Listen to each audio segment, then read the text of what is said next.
Hello, everybody. My name is Kurt Deketelaere. I'm the Secretary General of the League of European Research Universities, which is a group of 24 research-intensive universities in 12 European countries, with which we try to promote on a daily basis the interests of fundamental research, innovation, and education, not only to the benefit of the members of LERU, but to the benefit of research universities, research institutes in general in Europe.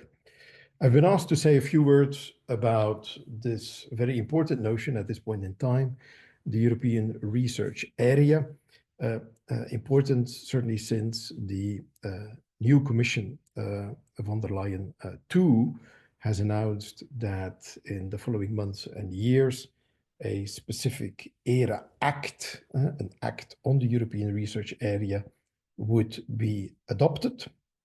Well, let's say would be proposed to start with, hopefully also be adopted and then implemented in the 27 member states of the European Union. The European research area is a notion which is already for a very long time around in the European circles of research, innovation, and education. And it's already a long time around because the Treaty on the Functioning of the European Union, of course, explicitly obliges the European Union to create a European research area, an area in which knowledge and researchers can circulate freely, and obviously to the model of the four other freedoms that we are all aware of, which are existing in the European single market, the free circulation of people, goods, capital, and services. Fifth one should be added to that, the free circulation of knowledge and researchers. A legal obligation in Article 179 since many years, and as a consequence of that, Commissioner Busquin in 2000 already launched a number of suggestions, ideas, proposals with regard to the realization of the European research area. It never came to a legislative initiative yet over the past 25 years, because we are, of course, celebrating the 25th anniversary of the European research area this year. The realization of the European research area always has been a matter of voluntary bottom-up approaches on all kinds of issues developed by stakeholder organizations like LERU and others, together with the European Commission and together with the member states. It's clear that at the end of the day, we know that the obstacles which are making sure that today still the free circulation of knowledge and research is a problem is primarily because we have all kinds of obstacles in domestic law, in the legislation of the 27 member states, be it with regard to social security, be it with regard to taxation, pension rights, IP law, bankruptcy law, and things like that. So in many legislative fields, there are existing domestic obstacles to this free circulation of knowledge and researchers. And so unfortunately, over the past 25 years, everybody involved in this discussion, primarily the member states and the European Commission, have been reluctant to come up with a legislative initiative to eliminate those existing national obstacles to the free circulation of knowledge and researchers. And instead of that, they have been trying to come up with all kinds of bottom-up voluntary actions to make progress on issues like research careers, doctoral training, open science, and many things like that. The question, however, is if this approach can, at the end of the day, be successful. Well, we have seen that throughout the years, the awareness has grown that a top-down legislative initiative, in fact, is necessary if we want to be successful in realizing the ERA. And I must say that during the term in office of Mayor Gagan Quinn as Commissioner for Research and Innovation, we were almost there. I remember very well that Gagan Quinn and her cabinet were very open and very willing to take a legal initiative on ERA, but at the end of the day, that didn't materialize, primarily because of the fear that the initiative would be taken too late in the term of the commissioner to be still adopted by the parliament and the council at that point in time. And so we have seen that now a few years ago, the new ERA has been launched under Commissioner Maria Gabriel. And of course, this gave a new stimulus to the ERA debate with the creation of the ERA Forum, with the creation of the ERA Action Program and Plan, of which we are now going to see the second edition for the period 25 to 2027. All of that is very nice, and it's good to discuss with stakeholders, with the Commission and with the Member States on all kinds of issues of R&I policy.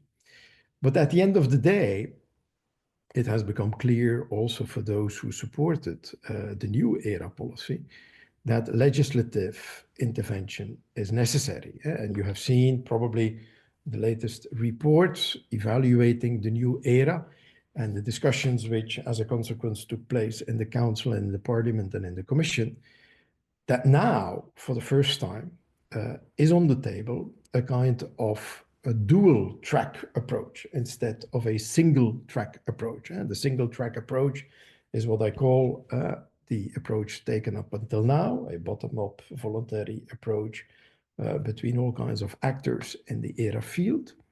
Well, now, if you look at the ERA action program for the next 2 years, and if you look at the evaluation by the Commission of the new ERA, we see that now a double track approach is going to be developed.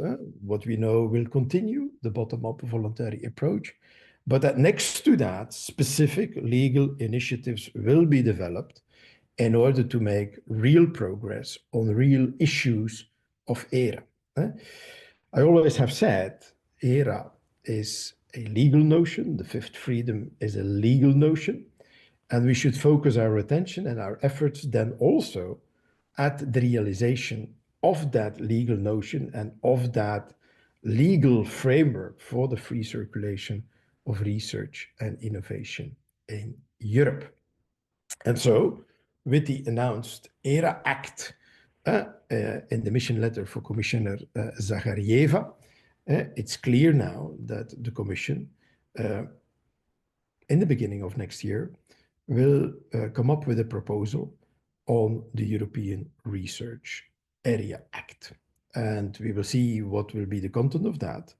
For me, the content should be focused and limited, because the risk is now that the approach will be too broad and go too much in depth, I'm afraid, which would make it problematic for the member states, for the 27 member states, to adopt the proposal. So what we need is a realistic proposal which makes a good chance to be supported by the Parliament and to be supported by the member states.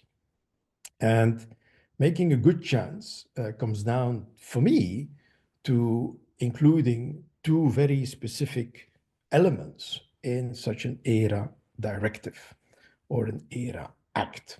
On the one hand, we have to anchor in law for the first time now the goals, the principles, the actions, the actors, the funding of European R&I policy. The European Union has done that in many policy fields. And as an academic, I'm very familiar with the EU policy fields of energy, environment, and climate. Well, there we have seen that there is a kind of legal anchorage of the basic elements of those policy fields in law, be it in the Treaty on the Functioning of the European Union, be it in specific directives or regulations which are or which have been adopted over the past years in those policy fields. So the first part of an ERA directive, an ERA act, must really do that. anchoring in law for the very first time what are the goals, the principles, the actions, the actors, the funding, and things like that of a European RNI policy. And there we think about the goal is free circulation. The goal is realizing 3% of GDP for its funding, at least 3%, but also inscribing into law the basic principles on all kinds of issues that the Union has developed all kinds of guidelines for in the past years, be it research careers, doctoral training, EDI, open science, research security, etc., etc. There are many issues which need a kind of legal anchorage, and obviously one of the most important ones nowadays, also earlier this week in the speech of President von der Leyen in Paris at Sorbonne University, the legal anchorage of academic freedom. You know that in the previous European Parliament, MEP Christian Ehler had submitted a proposal for a European regulation on academic freedom. Seemingly, this idea of a self-standing regulation is not followed by the present commissioner, but the idea is to anchor academic freedom in this ERA Act. We all know that freedom for scientific research is already included in the European Charter on Fundamental Rights, but obviously it would also be useful to have that included in an ERA Act. And the second thing then that we need to be included in such an ERA Act, and which avoids any kind of discussion that member states would have to take up all kinds of far-reaching obligations under an ERA Act. I think that this is not realistic, saying which kind of contracts that they have to give to researchers, which kind of social security scheme, which kind of tax treatment, which kind of other obligation that is imposed on them. I don't think that that is going to work or it's going to be acceptable for the member states. I think that we need, at the end of the day, a legal basis included in that ERA Act, which obliges member states, very short, to eliminate all existing national obstacles to the free circulation of knowledge and researchers. And that should give researchers, institutions, universities, individuals, organizations in Europe a legal base to attack any kind of domestic measure out there at national level, which hinders, which makes free circulation of research and knowledge in the European Union difficult. So with offering a very short but very explicit legal basis in the ERA Act to attack any kind of domestic measure by all of us, individuals, academics, universities, organizations, that should make it possible to really improve the free circulation of knowledge and researchers in the European Union. And the final point that I would like to make is that it is a little bit of a pity that this whole exercise is limited to the European research area. You all know that the Commission over the past years also has announced the creation of a European innovation area and a European education area. For the European innovation area, now even a specific European Innovation Act will be drafted by the Commission even earlier than the ERA Act, the Innovation Act. The proposal is still to be expected later this year. For the European education area, of course, there is the problem that the educational competences of the Union are very limited, so legislative initiatives there are even more difficult. But you see that realizing three areas at the same time is really not very efficient and effective. So the proposal that I, for LERU, have made in the past is that we really should aim at the creation of one area, the so-called European knowledge area, and that for that European knowledge area, which would cover research, innovation, and education, that for that area we would make one clear act, the European Knowledge Act, and that this Knowledge Act would aim, just like the ERA Act, at eliminating all the obstacles, all the problems, all the national measures which make the free circulation of research, innovation, and education in the European Union problematic.